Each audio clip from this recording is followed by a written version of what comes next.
Hi అండి, శ్రీవర్మిచ్చిన వంటికి స్వాగతం. ఈరోజు మన వీడియో నోరూరించే జిలేబీ అండి.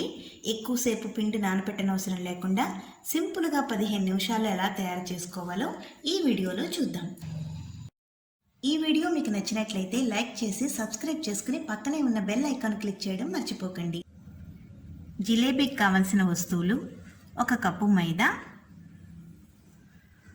1 ప్యాకెట్ ఈనో పౌడర్, 1 స్పూన్ నెయ్యి, 1 స్పూన్ వరిపిండి, చిటికెడంత ఫుడ్ కలర్, కొద్దిగా యాలకులు, 2 కప్పుల పంచదార.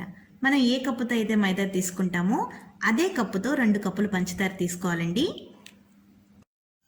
ముందుగా పంచదార పాకం పట్టుకోవాలండి. 2 కప్పుల పంచదారకి 1 కప్పు నీళ్లు సరిపోతాయి. పంచదార పాకం రెడీ అయిపోతుంది కదండి. ఇప్పుడు కొద్దిగా యాలకుల పొడి వేసుకోవాలి.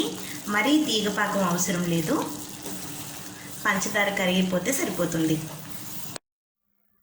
ఒక బౌల్లోకి మైదా తీసుకోవాలండి.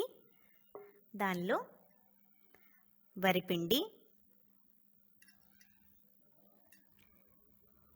నెయ్యి, ఈనో పౌడర్, ఫుడ్ కలర్ అన్నీ వేసేసి ఒకసారి కలుపుకోవాలండి.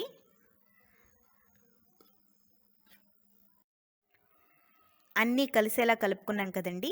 కొద్దిగా నీళ్లు పోస్తూ కలుపుకోవాలి. మరీ జారుగా అయిపోకూడదు, ఉండలు లేకుండా కలుపుకోవాలి. పిండి మొత్తాన్ని ఇలా కలుపుకోవాలండి. వీడియోలో చూపిస్తున్న మాదిరిగా ఈ కన్సిస్టెన్సీలో కలుపుకోవాలి.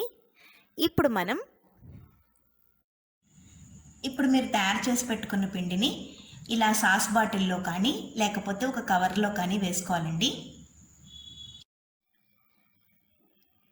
పిండిని ఇలా బాటిల్లోకి తీసుకోవాలండి.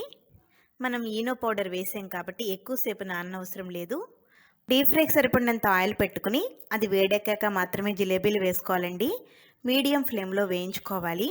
ప్యాన్ కంపల్సరీగా వెడల్పుగా ఉండాలి, లోతుగా ఉన్న దాంట్లో వేయించకూడదు.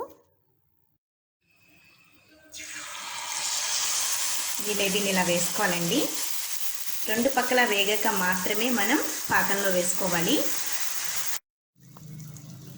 జిలేబీ 2 పక్కల కూడా బాగా వేగాలండి. అప్పుడు బాగా క్రిస్పీగా ఉంటుంది.